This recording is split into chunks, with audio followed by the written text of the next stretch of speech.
পরম প্রেমময় শ্রী ঠাকুর অনুকূলচন্দ্রের রাতুল চরণে প্রণাম। পরমারাধ্য জগজ্জীবন শ্রী শ্রী বড়মার রাতুল চরণে প্রণাম। পরম পূজ্যপাদ শ্রী শ্রী বরদার রাতুল চরণে প্রণাম। পরম পূজ্যপাদ শ্রী শ্রী আচার্য দেবের চরণে প্রণাম। ইষ্ট রেতবাহী সকলের চরণে প্রণাম জানিয়ে নকুণ্ডার এই সন্দেহ আয়োজনে আমাকে যোগযুক্ত করার কৃতজ্ঞতায় এখানে যারা যুক্ত রয়েছেন এবং যারা পিছনে কাজ করছেন এই সৎসঙ্গকে এগিয়ে নেওয়ার জন্য, তাদের প্রত্যেকের জন্য যথাযোগ্য মর্যাদায় শ্রদ্ধাবনত স্নেহ প্রীতিময়ের আনন্দিত জয়গুলো।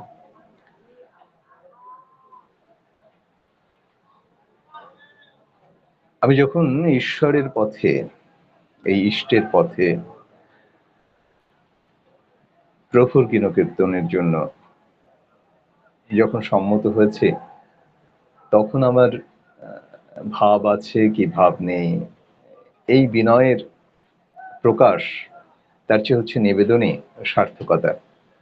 আমার ঠাকুর কীর্তন করতে বলছেন, প্রাণ খুলে মন খুলে কীর্তন করতে বলছেন, এবং বলতে বলতে বলছেন মন প্রাণ দিয়ে গান গাবি এবং ওই তাকে লক্ষ্য করে গান গাবি, ওই তাকে লক্ষ্য করে। তো গীতায় আছে তের সঙ্গানি নিত্যযুক্ত এক ভক্তি বিশেষাতে, একের প্রতি ওই ভক্তিটুকু রাখতে হয়। সেটা যদি থাকে তাহলে আমাদের চেতন, অবচেতন, সচেতন যত রাজ্য আছে সব রাজ্যগুলোই ওই একের কাছে নিবেদিত হয়। তখন যা নিবেদন হয় ওই প্রাণারাম, সেটা প্রাণীর কাছে এসে গুঞ্জন তুলে, প্রাণীর কাছে এসে আলোড়ন তোলে, প্রাণের কাছে এসে উদ্বেলিত করে, যাজিত করে। আজকের পরিক্রমায় যে যেখান থেকে যেমন করে তাদের নিবেদনটুকু রেখেছেন প্রিয় পরমের রাতুচরণে, প্রতিটি নিবেদনই আমাদের ওই দিক নির্দেশনা দিচ্ছে, প্রতিটি নিবেদনই আমাদেরকে জানিয়ে দিচ্ছে করো, হও, পাও। কিন্তু আমরা একদম শেষ শব্দটিতে, পাওয়ার শব্দটিতে নিজেকে বেঁধে রাখি, পাওয়ার শব্দটিকে নিজেতে মুগ্ধতায় চাই, ওটাকেই আমরা বারংবার পেতে চাই। আমার ঠাকুর সর্বদাই সবাইকে সচেতন করতে চাইতেন এবং করতে করতে বলতেন, আচ্ছা দেখ, আমি তোদের সামনে এতজনের মধ্যে ওকে কেন বললাম? তোদের মধ্যে অনেকেই পারিস, অনেকে মনে মনে ভাবিস, আচ্ছা ওকে এই কথাটা কেন বললো? এই যে তোদের ভাবনা। এবং কখনো কখনো দেখি কি তোরা ওই যাকে বললাম তাকে রেখে তোরা ওর হয়ে কাজটা করে দিস। এই পারগতা নয়। তাহলে আমার জন্য যে আদেশ, সে আদেশটুকু আমাকে পালন করতে হবে। আমি যদি ইষ্ট আদেশ নিলাম এবং মনে করলাম ইষ্ট আদেশ পেয়েছি, এখন ডিপি ওয়ার্কের মধ্যে দিয়ে সবাইকে আমি ছড়িয়ে দেব, শোনো ভাই এইভাবে চলতে হয়, এইভাবে করতে হয়, এই করতে হয়, এই করতে হয়, এই করতে হয়। এটা যখন আমাকে আমাকে অহংয়ের উপর দাঁড় করিয়ে দেবে, তখনই আমার করাটার থেকে আমি বিচ্যুত হয়ে যাব, হও মানে হয়ে ওঠা থেকে আমি বিচ্যুত হয়ে যাব, এবং আমার পাওয়াটা শূন্যতায় দাঁড়িয়ে থাকবে। অথচ দিনান্তে ঘুরে এসে বলবো আজকে অনেকখানি গিয়েছিলাম, অনেকের সঙ্গে দেখা হচ্ছে, সবাইকে আমি উদ্বুদ্ধ করে এসেছি, কিন্তু এই ভিতরের আমিটাকে উদ্বুদ্ধ করা, যে আমিটা পরম আমির সঙ্গে যুক্ত হতে চায়, তাকে উদ্বুদ্ধ করা হয়ে উঠবে না। ওই তুমি আর আমি ছাড়া কেহ নাই, কেহ নাই, ওই তুমি আর আমি ছাড়া কেহ নাই, কেহ নাই, এই জায়গাটায় যখন নিজেরা যেতে পারবো আমরা প্রত্যেকে ব্যক্তি সত্তায়, তখন অন্যকে দেখানো সার্থক হবে। নচেত আমার জন্য স্বাস্থ্য সদাচার সূত্র কোথায় যেন একটি ফাঁক থেকেই যাবে। আমার জন্য চলার সাথে পাঠের সময় অনেক কিছুই পাঠ করা হবে, কিন্তু কোথায় যেন একটা শূন্যতা থেকে যাবে। ঠাকুরের এই নিরিখগুলো, সূক্ষ্ম সূক্ষ্ম নিরিখগুলো জীবনে যদি জীবন্ত করে না নিতে পারি।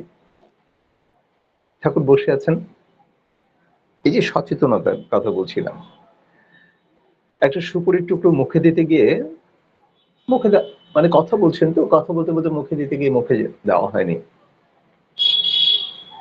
ঠাকুর উন্মুখ হয়ে গেলেন, ব্যতিব্যস্ত হয়ে গেলেন, টুকরোটা কোথায়? এই যে সামান্য একটা সুপুরির টুকরো, ওটার মধ্যেও যে সচেতনতা, নিষ্ঠা, নিবিড়তা, এগুলো দিয়ে ঠাকুর আমাদেরকে জীবন্ত করে দেখিয়ে দিয়ে গেছেন। কিন্তু জীবন্ত করে দেখিয়ে দিতে গিয়ে যখন আমরা লক্ষ্যভ্রষ্ট হই, যখন আমরা তার পার্শ্বদের গল্প শুনতে শুনতে বিমোহিত হয়ে পড়ি, কিন্তু ওই পার্শ্বদের জীবন উপলব্ধিটুকু আমার জীবন উপলব্ধিতে নিতে পারি না। তখন আমরা বিচ্যুতির জায়গায় যাই, এবং সেই বিচ্যুতি থেকে আমাদের রক্ষা করার জন্য প্রিয় পরমে আচার্য পরম্পরা আমাদের সামনে রেখে গেছেন। তারা আমাদেরকে প্রতিনিয়ত, তিনি আমাদেরকে প্রতিনিয়ত ওই ক্রম ধারাবাহিকতায় যাজিত করে আসছেন। আর ঠাকুর যখন ছিলেন এবং এখন, ওই যে ডিপি ওয়ার্কের কথা, সেই ডিপি ওয়ার্কটা ওই আগে যেমন মাঠ পর্যায়ের কাজ বলা হতো, ফিল্ড ওয়ার্কে যা তোরা, ঠাকুর বলে বসতেন, সেই ফিল্ড ওয়ার্কটা এখন দীক্ষাপত্র সমীক্ষা নাম নিয়ে আমাদের কাছে এসে দাঁড়িয়েছে। আগেও ঠিক এইভাবে বিস্তৃতির জন্য ঠাকুর উদ্গ্রীব হয়ে পড়তেন এবং সবাইকে প্রাণিত করার জন্য উদ্গ্রীব হতেন, মানুষকে বাঁচানোর তাগিদে উদ্গ্রীব হতেন। আমাদের কাছে বাঁচানোর মন্ত্র এসছে, আমরা বাঁচানোর মন্ত্র নিয়েছি এবং খুব ভাববিহ্বল অবস্থায় নিয়ে রেখেছি। এমন ভাববিহ্বল যে কোনোখানে গিয়ে আমাকে প্রথম সারির আসনটি দিতে হবে, আমাকে একটু মাইক্রোফোনটা দিতেই হবে, আমাকে একটি গান গাইতে দিতেই হবে, আমাকে একটি বাণী পাঠ দিতে হবে। আমার ওখানে সক্রিয়তার ওই জায়গাটুকুকে দখল করার জন্য, ওই জায়গাটুকুকে গ্রহণ করার জন্য, ওই জায়গাটুকু আমার হয়ে উঠুক, এইটুকু আমার যতটা চাহিদা, ঠিক ঠিক ততটুকু যদি চাহিদা হয়ে উঠতো আমাদের প্রতি প্রত্যেকের, যে তিনি আমার জন্য সর্বাগ্রে ততটুকু হয়ে ওঠেন। সর্বাগ্রে ততটুকুটা কি? আমি যখন খাবার মুখে দিচ্ছি, আমি যেন মনে করতে পারি প্রিয় পরম এই খাবারটি খেতেন এবং আমার জন্য সেই খাবারটি বলেছেন, আমি সেই খাবারটি খাচ্ছি। আমি বলছি আমি নিরামিষ খাচ্ছি, আমি বলছি আমি স্বস্তানি ব্রত গ্রহণ করেছি, আমি সবকিছু বলছি, কিন্তু যখন খাওয়া শুরু করছি তখন আমি ভুলে গেছি অধিক ভোজন যারাই করে দারিদ্র তাই ধরেই ধরে। কোথায় যেন আমার ঠাকুরের ওই বাণীতেই আমি ভুলে গেছি। মানে ইষ্ট তখন আমার হারা হয়ে গেছে, আমি ইষ্টহারা জীবনযাপন করা শুরু করে দিয়েছি। খুব ভালো একটা সম্বন্ধ এসেছে আমার মেয়ের বিয়ের জন্য, আমার ঠাকুর যেমন করে বিয়ে দেওয়ার কথা বলেছিলেন সেই সময়টুকু আমি ভুলেই গেলাম। ফলশ্রুতি কি? ফলশ্রুতি আর কিছুই নয়, পরবর্তীতে যা পাওয়ার সেই পাওয়াটুকু আমাদের ভোগ করেই যেতে হবে। ঠাকুর বলছেন, ওই আমার প্রথম জীবনে দুজন আমার হয়ে উঠেছিল, কিশোরী আর অন্তা। কিন্তু অন্তাটা কেন যেন একটু আমার থেকে ছুটে গেল। আমরা সবাই অনন্ত মহারাজের কথা জানি, তার সেই নিবিড়তার কথা জানি। তিনি খুব ভালো করে তামাক সাজাতে পারতেন জন্য তাকে মহারাজ ডেকে ফেলেছিলেন আমার প্রিয় পরম, কিন্তু তাকে মনে প্রাণে মহারাজ করতে চেয়েছিলেন আমার প্রিয় পরম, এবং হয়ে উঠেছিল এত নিষ্ঠাবান, এত কর্মঠ এবং এত ইষ্টকে প্রাণন করার সেই মানুষটি। তারপরে আমার ঠাকুরের মনের মধ্যে একটি ক্ষোভের জায়গা, একটি খেদের জায়গা, একটি আক্ষেপের জায়গা। অনন্ত অনেক বড় করতে পারতাম, অনন্ত অনেক বড় হয়ে উঠতো, কোথায় যেন একটু ইষ্টনিষ্ঠর জায়গার থেকে একটু সরে গিয়েছে। এই যে সরে যাওয়া, তাহলে ওই অনন্ত মহারাজ যারা সার্থকভাবে প্রিয় পরমকে নিয়ে চলেছেন, সেই তাঁদেরও একটু বিচ্যুতি, ওই যে একটু সচেতনতা, একটু সুপারির অংশ পড়ে গেছে সেটাকে খুঁজে বের করা, ঠিক আমাদের ভেতরের ওই একটু সরে যাওয়া জায়গাটুকু খুঁজে বের করতে হয়। সেই একটু সরে যাওয়া জায়গাটুকু খুঁজে বের করাই হচ্ছে ডিপি ওয়ার্ক। শুধুমাত্র আমি এলাম, ওই দাদাকে বলে এসেছি, আর আমি খুব বাহাবা পাওয়ার জন্য 10 জনকে বললাম আমি ওই দাদাকে আজকে, হচ্ছে আগে দুজন গিয়েছিলেন, তার আগে তাদের যাজন করেছিলেন, আর এক দাদাকে নিয়ে গিয়েছিলেন, তিনি গিয়ে আমার প্রিয় পরমের শ্রীবিগ্রহের প্রতিকৃতির সামনে তাকে বসিয়ে দীক্ষা দিয়েছিলেন, নাম দিয়েছিলেন, তাকে জীবনের ধারাগুলো বলে দিয়েছিলেন, সব হয়ে ইষ্টভীতি করেছিলেন, পাঠিয়েছিলেন। কিন্তু পরক্ষণে কেমন যেন ভুলে গেছে। তো অনন্ত মহারাজ যেমন করে ভুলে যায়, তাহলে এখানে থুতু ফেলে যান, যতক্ষণ শুকিয়ে না যায় ততক্ষণের মধ্যে ফিরে আসবেন বলেছিলেন আমার প্রিয় পরম। কিন্তু 3 দিনের মাথায় কতদিন পরে যেন হঠাৎ করে মনে হয়েছে আমার যেতে হবে, তখন গায়ে জ্বর উঠে গেছে, অনন্ত মহারাজ ফিরে এসেছেন। সেই অনন্ত মহারাজ, যে অনন্ত মহারাজ আশ্রমের একটি কোনায় গন্ধ বেরোচ্ছে, ঠাকুর বলছেন কিরে ওখানে কি? বলছে এরকম আচ্ছা যা, যেমন করে ওটা এসেছে তেমন করে ফেলে দিয়ে আয়। যেমন করে এসেছে মানে ওরকম মাংসের টুকরো কারা নিয়ে আসতে পারে? শিয়াল অথবা কুকুর। কেমন করে নিয়ে আসে? শিয়াল কুকুরকে হাতে করে নিয়ে আসে? মুখে করে নিয়ে আসে। যেমন করে ওটা নিয়ে এসেছে তেমন করে ফেলে আয়। ওই যে টুনিদের মূর্ত করাই তব, ওই অনন্ত মহারাজের মধ্যে সেটি ছিল। তিনি চেম্বার বন্ধ করে ওইটি মুখে করে নিয়ে ফেলে দিয়ে এসছেন। সবাই জিজ্ঞেস করেছে, আপনার একটু কিছু মনে হয়নি? কিছু না। কেন মনে হয় জানেন? মনে হয়নি হচ্ছে ওই তার মধ্যে করার প্রয়াসটুকু ছিল। যখন করার প্রয়াসটুকু থাকে তখন পরে হচ্ছে হওয়া এবং পাওয়া এগুলো কিছু থাকে না। ওই করার নেশা যদি থাকে তাহলে, যেমন প্রেমের সময় ওই প্রেমাস্পদের জন্য করার আকুতি লাগে, ওই প্রেমটা যদি প্রিয় পরমের সঙ্গে হয় তাহলে করার আকুতি জাগে। ওই করার আকুতির মধ্যে বাথরুমে গেলেও মনে হয় আমার ঠাকুর কেমন করে যেন বলেছিলেন, ভাতটা মুখে দেওয়ার আগে মনে হয় আমার ঠাকুর কেমন করে যেন পরিচ্ছন্ন হয়ে বসতে বলেছিলেন, স্নানের সময় মনে হয় আমার ঠাকুর কেমন করে যেন স্নানের কথা বলেছিলেন। জীবনের প্রতি রন্ধে রন্ধে যদি তেমন করে মনে করতে পারি, আর ওই তেমন করে মনে করা হচ্ছে অজপা নামের কররে নেশা। ওই অজপা নামের কররে নেশার মধ্যে যদি থাকতে পারি তাহলে এসে ওই তিনি আমার সামনে মূর্ত হবেন। বাণীর মধ্যে দিয়ে মূর্ত হবেন, তার লীলার মধ্যে দিয়ে মূর্ত হবেন, আচার্য পরম্পরার রেখে যাওয়া বিছিয়ে তোলা জীবনের মধ্যে দিয়ে মূর্ত হবেন। শ্রাবণ পরিক্রমা ছেয়ে পড়েছে চারিদিকে। এই যে শ্রাবণ পরিক্রমার পরিকল্পনার যে বিস্তৃতি চলছে চারিদিকে, সেখানে দাঁড়িয়ে অনেকে অনেক রকম করে আমার প্রিয় পরমকে ভাবছেন। আমার প্রিয় পরমের সেই লীলার সঙ্গিনী নারায়ণের পাশে ওই লক্ষ্মী মাতাকে ভাবছেন, জগৎ জননী শ্রী বড়মাকে ভাবছেন। কিন্তু ভাবনার পরে এসে ঘরে তারা ভাবনার রেশটুকু রাখছেন না। তখন আমার প্রিয় পরম কতটুকু সার্থকতায় বিছিয়ে ওই পরিবারের মধ্যে থাকবে একটু ভেবে দেখবেন।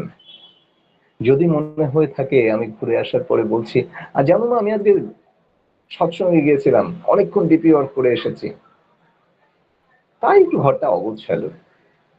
আপনি যে ঘরে প্রিয় পরমকে নিয়ে থাকতে চাইছেন, যে ঘরটিকে সাজিয়ে তুলতে চেয়েছিলেন ইষ্ট কেন্দ্রিকতায়, সেই ঘরটি যদি অগোছালো রাখে, সেই বড় মা কি অগোছালো রাখতেন? নানান জিনিসের স্তূপ করে রেখেছেন, কিন্তু প্রতিটি স্তূপের মধ্যে মধ্যে তিনি একদম নিরিখ করা আছে যে কোন জায়গাটায় কোন জিনিসটুকু রয়েছে। ওই যে স্তূপ যেটিকে মনে হচ্ছে অনেক, আরে এত জিনিস রেখেছে কি জন্য? ওই এত জিনিসের মধ্যে আমার প্রিয় পরম কখন কোনটা চায়, ওই চাওয়াটুকু পরিপূরণ করার জন্য তিনি রেখে দিয়েছেন, থরে থরে সাজিয়ে রেখেছেন।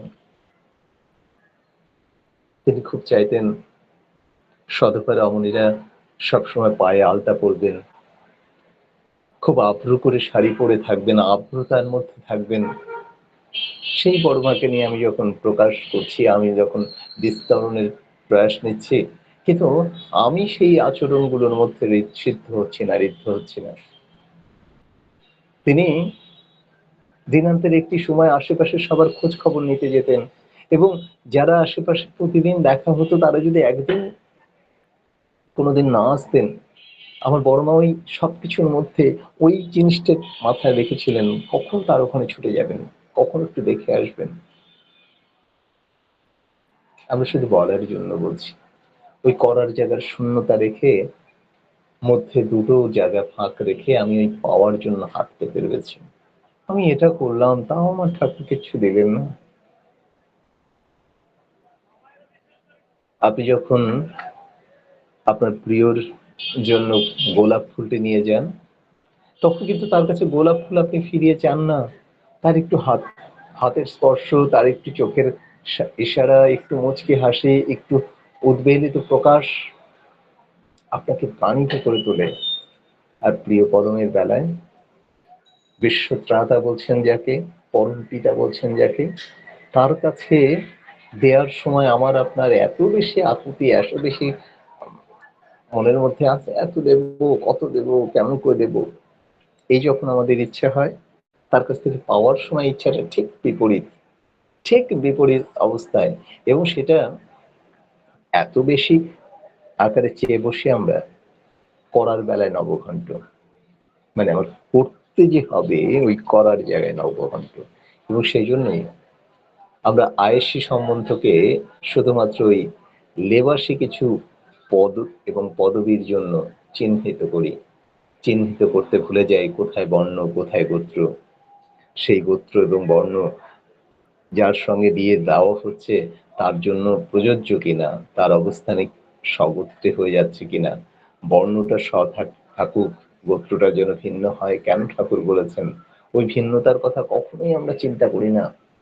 কোথায় কাকে পেলাম, ও আচ্ছা উনি ডাক্তারি করেন, অমুক অ্যাপোলোতে ডাক্তারি করেন, অমুক ইয়েতে ডাক্তারি করেন, উনি সরকারি চাকরিজীবী, এইসব চিন্তা করে হুট করে আমরা দিয়ে দেই। পরবর্তী প্রতিটি ধাপ আমাদের জন্য শূন্যতা ডেকে আনে। যে প্রিয় পরমকে নিয়ে পূর্ণতার দিকে যাওয়ার কথা ছিল, আমরা শূন্যতার দিকে চলে যাই। এক আদেশে চলে যারা, তাদের নিয়ে সমাজ করা, সেই সমাজ আমাকে বিচ্যুতি করে না তো, পরের দিন আমাকে দেখলে জয়গুরু হাত তুলে জোর হাত তুলে জয়গুরু জানান, ঠিক আছে। কিন্তু কিছু কিছু সমাজ রয়েছে, তার আজকে আপনি তার যে অনুচলন, সেই অনুচলনের বাহিরে গিয়ে একটি কিছু করে আসুন, পরের দিন আপনাকে তারা যে অভিবাদন দেন, সেই অভিবাদনে আপনাকে আর ডাকবেন না। আপনাকে তারা মনের থেকে নয়, আচরণ থেকে শুরু করে সবখান থেকে বের করে দেবেন। ওদের ওই দৃঢ়তাটুকু আমাদের শেখা দরকার। আমাদের প্রাণে ওই দৃঢ়তাটুকু নয়। আমরা সৎসঙ্গে হ্যাঁ চলছে, দাদা আছি, খুব আছি, বেশ ভালো, পরক্ষণে মনে হচ্ছে কোথায় যেন একটি শূন্যতা রয়েছে। এই যদি হয় আমাদের জীবন, এই যদি হয় আমাদের জীবন যাপন, তবে ঈশ্বরকে নিয়ে, ইষ্টকে নিয়ে পূর্ণতার পথে যাওয়ার চেয়ে আমরা অপূর্ণতার দিকে যাব।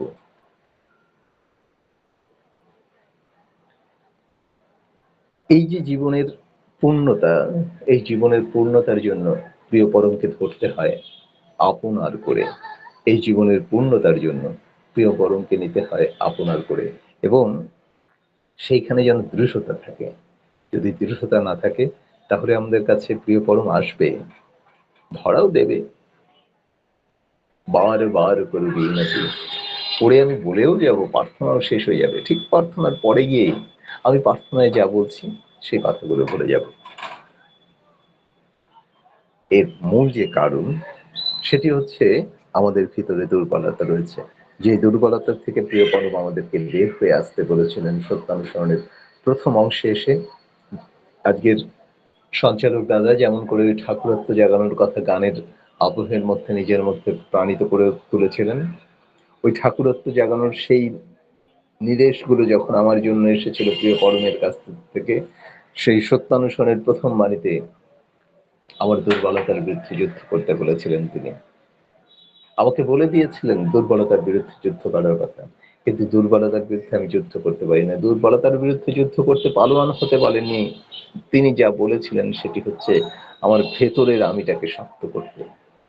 ওই ভেতরের আমিটা যখন নড়ে যায়, আচ্ছা ঠিক আছে আজকে না হয় খেলাম, আচ্ছা ঠিক আছে আজকে না হয় প্রার্থনা করলাম না, আচ্ছা ঠিক আছে আমি প্রার্থনা শুরু করেছি, তাতে কি, ওই পাশের বাড়ির বাচ্চাটা এসেছে, তাকে বললাম এই বাবা বস, আমি কিন্তু প্রার্থনায় ছিলাম। ওই যে কথাটা বলে ফেললাম, ওই কথাটার মধ্যে দিয়ে আমি আমার চারিপাশের সবাইকে, যদি এটা সমবেত প্রার্থনা হয়, চারিপাশের সবাইকে কিছু ওই একটি শব্দের মধ্যে দিয়ে বিচ্যুতি ঘটিয়েছি, মনোজাগতিক বিচ্যুতি ঘটিয়েছি। এবং আমাকে যারা অনুসরণ করে, প্রতিপালন করে, আমার কাছে যারা ইষ্টকে শুনেছে, তাদের কাছে আমি একটি ব্যাড ইনফরমেশন শেয়ার করলাম। যাজন, আসুন দাদা আপনাকে কিছু বলবো, আমার ঠাকুরের কথা বলবো। এর নাম যাজন নয়, যাজন হচ্ছে ইষ্টকে জীবনের মধ্যে জীবন্ত করে নিয়ে অন্যের মধ্যে ইষ্টকে জারিয়ে দেয়া। আমি আমার প্রার্থনায় বসার পরে আপনার তাবৎ জীবনের যা কিছু হোক সব যেদিকে ইচ্ছে চলে যায়, আপনার দৃঢ়তায় যদি সেটুকু থাকে, তবে আপনার সেই দুর্বলতার বিরুদ্ধে যুদ্ধ করতে পেরেছেন। আর যদি মনে হয় না আমি এই কথা বলবো, আপনার বাণী পাঠ করতে করতে যদি মনে হয় একটু কথা বললে কি হয়, ওই দৃঢ়তাহীন, মেরুদণ্ডহীন ইষ্টকে যাপন করার যখনই ভিতরে একটি ঘুণ পোকা ঢুকে যাবে, একটু আধটু করলে কি হয়, ওই ঘুণ পোকাটুকু খুব সুন্দর করে ফাঁকা চেয়ারটি কোন দিন যেন অকেজো হয়ে যাবে। আমরা জীবনে প্রিয় পরমকে নিয়ে ওই অকেজো জীবন নিয়ে যখন কারোর সামনে গিয়ে দাঁড়াই, তখন আর আমার প্রিয় পরম উদ্ভাসিত হয়ে ওঠেন না আমার সমাজে। কারণ হচ্ছে আমি তো সেই ভঙ্গুর একটি ব্যক্তি, আমি তো সেই ঘুম খাওয়া একজন ব্যক্তি। যে ঘুম খাওয়া ব্যক্তি, আমি প্রিয় পরমের কথা বলছি, আমি নিজে দৃষ্টান্তে দাঁড়িয়ে রয়েছি ঘুম খাওয়া একজন ব্যক্তি।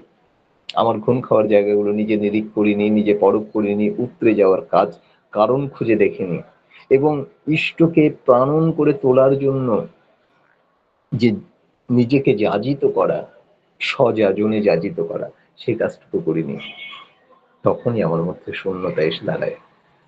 ঠাকুর একটি বাণীতে বলছেন চলার সাথীতে, যে পুরুষ তার আদর্শকে প্রতিষ্ঠা করিবার জন্য গৌরবের অনুসরণ না করিয়া স্বার্থ প্রতিষ্ঠার জন্য কামিনী ও কাঞ্চন অনুরক্ত হইয়া তাচ্ছিল্য ও বিফলতাকে আহরণ করে, তাহাকে পুরুষ না বলিয়া কাপুরুষ বলাই ভালো। আমরা কি করছি? আমরা আদর্শকে প্রতিষ্ঠা করতে গিয়ে স্বার্থ প্রতিষ্ঠা করছি। ওই যে আমার জন্য গানের মাইকটি লাগবে, আমার জন্য সঞ্চালনাটুকু লাগবে, আমার জন্য ইষ্ট প্রসঙ্গটুকু লাগবে, আমার জন্য প্রার্থনাটুকু লাগবে, আমার জন্য ওখানে কোনো একটা জায়গায় মাইকে ঘোষণা দিতে হবে আমার নামটিকে। এই যে স্বার্থ প্রতিষ্ঠা, এই যে ছোট ছোট ছোট ছোট ছোট ছোট ছোট ছোট জায়গার স্বার্থ প্রতিষ্ঠা, এইটুকুর নিরিখ থেকে একটু সরে এসে এবং আরেকটি জায়গায় দাঁড়িয়ে গিয়ে আমি আমার স্বার্থ প্রতিষ্ঠা করতে চাই। ও দয়াল, তোমার সঙ্গে এত কিছু করলাম, দিনান্তে আমি বলছি আমার কিছু হচ্ছে না। বরং ওই ইষ্টপ্রীতির সময় বলা দরকার যে আমি আমার এই যে প্রাণন ইচ্ছাটুকু তোমার চরণে রাখছি, এটি আমাকে আরো সামর্থ্য যোগ করে তুলুক। ঠাকুর সামর্থ্য যোগের এই যজ্ঞটিকে পরিপূরণ করার জন্য বলেছেন। সেটুকু যেন আমার প্রতিদিনের চিন্তার মধ্যে থাকে, যে আমি তাকে পূরণ করার জন্য যেন আকুপাকু করি, আমার কর্মক্ষমতাকে যেন বাড়িয়ে নেই, আমার যোগান ক্ষমতাকে যেন বাড়িয়ে নেই, আমার প্রাণনতাকে যেন বাড়িয়ে নেই। তবে জীবনের যে অঙ্কে এসে দাঁড়াই, সেটি দুপুর হলেও আমার মধ্যে স্বস্তি থাকবে, বিকাল হলেও স্বস্তি থাকবে, সন্ধ্যা হলেও স্বস্তি থাকবে, মধ্যরাতেও স্বস্তি থাকবে।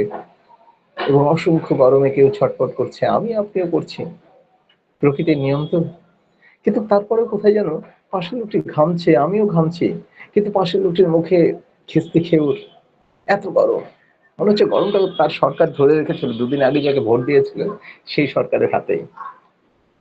আমি যে পরিবেশকে নষ্ট করেছি, ওই ইষ্টভীতির সঙ্গে সঙ্গে ভাতৃভোজ্যের কথা বলা হয়েছিল, যে যজ্ঞের ভূভোজ্যের কথা বলা হয়েছিল, সেগুলো থেকে যে আমি বিচ্যুত হয়েছি, আমি সেগুলো কখনোই চিন্তা করি না।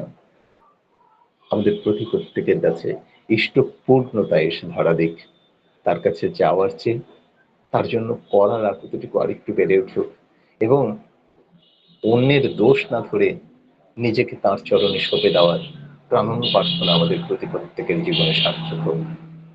ষোড়শ উপাচারে কীর্তনের সুর প্রতি প্রাণে ছড়িয়ে পড়ুক। বন্দে পুরুষোত্তমম, বন্দে পুরুষোত্তমম, বন্দে পুরুষোত্তমম। জয় গুরু, জয় গুরু সবাইকে।